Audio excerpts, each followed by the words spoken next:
Meet Max, my incredibly, inappropriately hyper dog that I love dearly. He's the type of dog that is pretty anxious, maybe a little hyperactive, barks at everything, even if it's nothing. And basically everybody that comes to our doorstep is an axe murderer, so he must let us know that we are in danger. And he must let us know in the loudest way possible by barking. The loudest bark I have ever heard in my life. Now, meet Dusty. Dusty is my wonderful and amazing Siamese cat, and I'm pretty sure that she doesn't care that I think she's amazing. She doesn't care about a lot of things except sleeping, yawning, and food.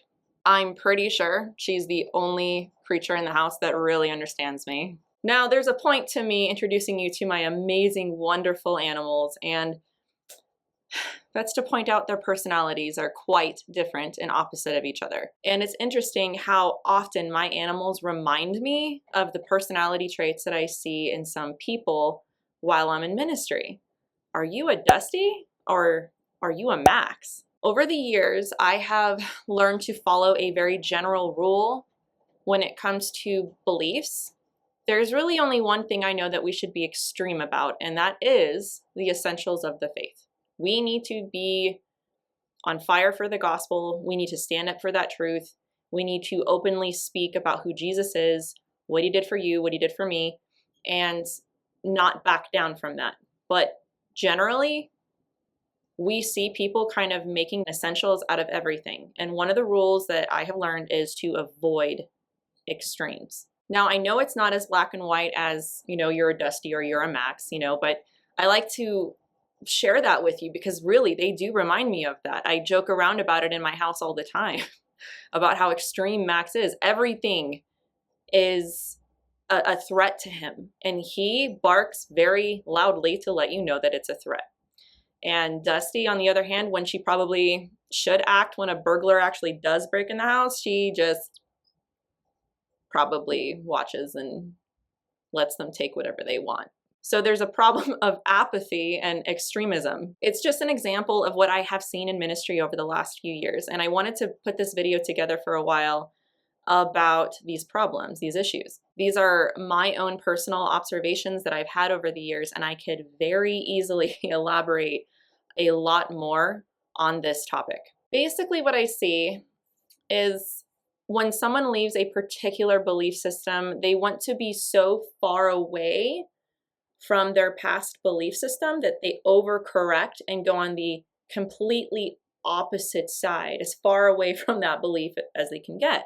They almost just go off the rails. And I've become to, maybe get to a point where I expect this sometimes, where I watch out for it, where I think, okay, they just left said belief. I hope they don't go way over here to get away from this belief. It's a pattern that I've noticed and I have been seeing. Now, I'm not going to sit here and claim that I'm innocent in this. I myself went through a series of pendulum swings for a while. I remember when I first became a Christian, I would say that I got pretty religious and rigid in certain things. I went to an independent Baptist church, and girls wore dresses. There were no tattoos allowed, and King James only. And I was very vocal about people and being worldly in their sin. And basically everything was demonic. I thought everything was just worldly, and I came across as very judgmental in a harsh, critical way. And to be honest, I was. What ended up happening, and if you know my story, you know that I, left the Independent Baptist Church and really didn't like the rigidness of it, and started being a lot more free in my thinking and in my belief system and my spirituality. And I ended up adopting a lot of New Age, New Thought beliefs. And I'm still learning about this. I just recently this year learned that it has a lot to do with progressive Christianity. I was probably more a progressive Christian, mixed in with my New Age than anything. And I didn't realize that till I learned more about it. So over time, I just ended up adopting those New Age, New Thought beliefs because they seemed to have more answers for me. And I got further away from that rigid religious church that I had gone to. So I have experienced some aspects of the pendulum swing. It really wasn't until I got involved in counter cult ministry around 2011 that I started looking into cults and how they have, these locks on their livelihood, their beliefs, their theology. And I started noticing this extremism. I would think that the issue with this would be obvious, but why is this a problem? There's a lot of reasons why this is a problem. It creates an echo chamber of beliefs, confirmation bias. I actually just made a video recently that I did with a post from my friend Rob Bowman that covers this topic. I will leave a link to that in the description of this video if you want to check it out. But it ends up being very dangerous, and we get ourselves in this mindset, in this mind frame that becomes really unhealthy. You look at the person that has opposite beliefs than you do as the enemy, as a threat. This can usually be seen as someone who had a bad experience in church and maybe a really strict religion, a really rigid set of rules that they had to follow. And they had such strong issues with it that they want to be so far away from that, that say they end up embracing Eastern mysticism, New Age beliefs, or they become militant atheists or agnostics. We also see the opposite, where maybe somebody, say, was in the New Age and they had this experience in the New Age and they ended up realizing that they were deceived. And so they go to the opposite end and become really rigid and religious, making sure that they are never deceived again. It reminds me of a Jehovah's Witness that maybe has to follow a lot of really rigid rules and rigid theology, and they end up leaving the organization and they become a militant atheist or agnostic, and they don't want to have anything to do with anything religious. Or maybe they even become a New Ager and they end up embracing other spirituality that brings them comfort, knowing that, there's truth in everything. Or, maybe they do it for a moral free-for-all.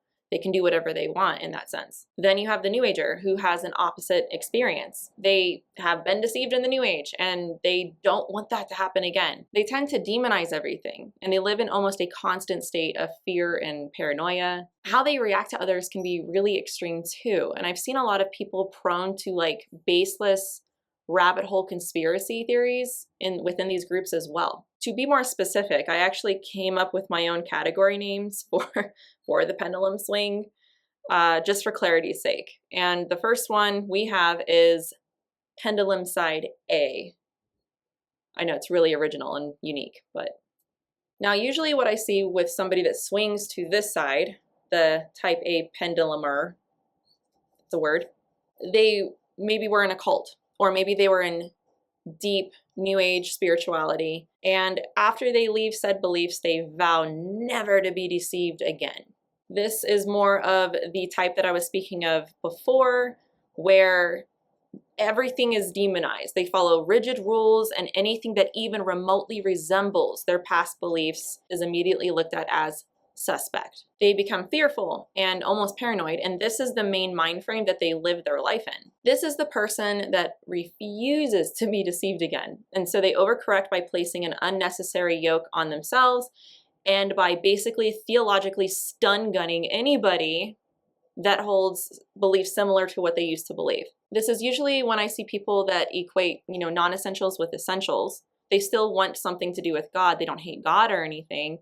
But to be more specific, it's like if you're a cage stage Calvinist, you equate the doctrines of grace with the gospel. If you don't believe this, then you're not saved. If you're equating you speaking in tongues with salvation, that's a problem. Everything that's theologically put on the table is completely inflated to the point where if they disagree with you, then you are basically a false teacher. I would say that sometimes a lot of these people come off as really rigid, harsh, sometimes like a bully, and yet at the same time, they claim that they're speaking truth. The core reason why they hold to such a tight grip of what they would consider healthy, good theology is because they were once duped, they were once deceived, and they will do whatever it takes to never ever be deceived again. So what I see that it comes down to with the type A pendulumer is a fear of traumatic history repeating itself. And so they go into this spiritual survival mode. They're more motivated by a desire to avoid error than love God. Even though they say that they will love God, what their motives are for why they're treating people the way they are is because they're trying to point out error. What happens then is our Christian walk becomes motivated by fear and a desire to avoid deception more than it is to love God and people. I've been seeing this more and more the last few years, and honestly, I think people are just really sick of the garbage out there, the deception. And so what they do is they take it really personally, and to them, almost everybody's a false teacher under the lens that they put it under. Even though they're really wanting to call out and point out certain things, it is taken to an unloving extreme. 2 Timothy 4:7 says, "For God gave us a spirit, not of fear, but of power and love and self-control." Romans 12:2 says, "Do not be conformed to this world, but be transformed by the renewal of your mind, that by testing you may discern what is the will of God and what is good and acceptable and perfect." I think that renewed minds can discern right from wrong without attributing deception to everything. Now, moving on to the type B pendulumer. This is where they've had somewhat of the opposite. See how that works? It's just, you don't like this, so you go way over here. If you don't like this, you go way over here. As with this side, what usually happens with them is because of the negative experience that they had in this belief system, they completely reject and throw away anything that has to do with that spirituality, that religion, that church, whatever it is. And anything that resembles it is immediately suspect. And it's not because they believe the Bible's the word of God. They don't necessarily believe that. It's just that this is wrong. This is intolerant. This is judgmental. And I don't want to be that. So I'm going to go over here. And I mentioned this before, but what this reminds me of is the Jehovah's Witness that became an atheist or an uber spiritual New Ager. Maybe there's been trauma, and that's a real issue. And so what they do is they associate the trauma with Christianity or with the religion. So they distance themselves from this religion or belief system, not necessarily out of a fear of deception. That's not really their fear. I've seen a variety of different reasons, but a lot of times these are the people that want nothing to do with religion. All religion is wrong or bad, and you are a hateful person if you associate yourself with these terrible, horrible religious beliefs. So they take an extreme stance against them. So that's kind of how I would break down a type A pendulumer and a type B pendulumer. There's more to that, of course. This can vary from the cage stage Calvinist that says God hates everyone except the elect, and equates this to teaching the gospel itself. And then this can go to the progressive Christian or the New Ager that says that everyone's truth is true. Now, just to be clear, and to make sure I make this point so that nobody misunderstands, I am not saying cessationist, Calvinism, or even charismatic beliefs are in error. What I am saying is the extreme stances of these beliefs are in error. Look, if you believe that somebody cannot be saved because they're not a Calvinist, that's a pendulum problem. If you believe that you have not received your healing because you don't have enough faith, that's a pendulum problem. If you believe that all supernatural experiences are from God, that's a pendulum problem. If you think me wearing makeup and speaking on the internet is wrong because I'm a woman, that's a pendulum problem. Not every rock or crystal that you see is demonic because there was a time that you misused them. Not every single spiritual experience is from God, and not every single spiritual experience is from the devil. That's a pendulum problem. If you believe that all charismatic teachers or all Calvinist teachers are heretics, that's a pendulum problem. If you believe that all religions are right and you need to find your own truth, not only does that not make sense, but that is a pendulum problem. It's the extreme versions of these beliefs that are within each one of these camps within Christianity, and sometimes even without. What this reminds me of is an article that I read many years ago about helicopter parents. And if you don't know what a helicopter parent is that it's somebody that's super uber overprotective. They don't want anything bad to ever happen to their children.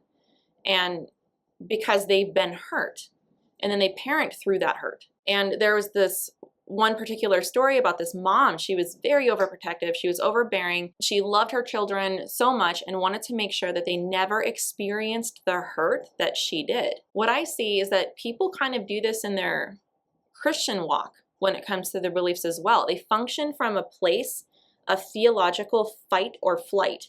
And for the type B, it's to protect from any harm from religion. I was kind of bouncing ideas off of a few of my friends before making this video, and one of them gave a really good insight to this problem, and that it goes even deeper than just allowing their thoughts to swing too far the other way. There's almost like an obsession that they have on both sides where they just have to throw punches at people on the other side. And what they do is they immerse themselves to be around teachers that teach and speak against it. What they end up doing is they end up filtering everything through the lens of this new paradigm.